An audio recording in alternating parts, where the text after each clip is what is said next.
रामकृष्ण हरी हा माझ्या बाजूला लक्ष जितेंद्र शेलार आहे. मला हा रामकृष्ण हरीच्याच नावाने ओळखतो. पण एक चांगली गोष्ट म्हणजे मधल्या काही 2-4 दिवसापूर्वी माझी मुलगी अपूर्वा, डॉक्टर अपूर्वा आणि तिची मम्मी म्हणजे माझी दीपाली मॅडम यांना घेऊन हा याच्या ओलामधून, तुझी वॅगनर आहे ना? वॅगनर आहे. वॅगनर गाडीतून गेला होता खारघरला.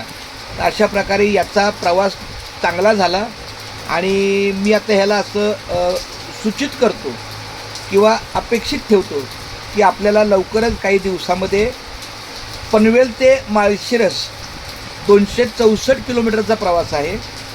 जायचं सकाळी 6 वाजता, 12पर्यंत पोचलं की 4 तास थांबायचं, जेवण करायचं, मुलीला पाहायचं वगैरे, काय 2-4 तासाचा कार्यक्रम तो करायचा आणि पुन्हा 4 वाजता निघलं की 10 वाजेपर्यंत इथं यायचं. तर ह्याच्या म्हणण्याप्रमाणे ह्यांनी जाताना सांगितलं, माऊली आपल्याला 2000 खर्च येईल जायला आणि यायला 2000, आणि थांबलो तर त्याला अजून काही मी प्रेमन देईल, त्याला त्याची काही गरज नाही. 4000मध्ये मी खुश आहे. तरी पण माझं कर्तव्य आहे. त्यांनी माझ्या शब्दाचा मान ठेवला, मी पण त्याच्या मोठेपणाचा मान ठेवील. तर मी जे बोललो ते चूक आहे का बरोबर बाळा? हां, माझ्या बोलण्यामध्ये एक शब्द काही चुकला का? त्यांनीच सांगितलं.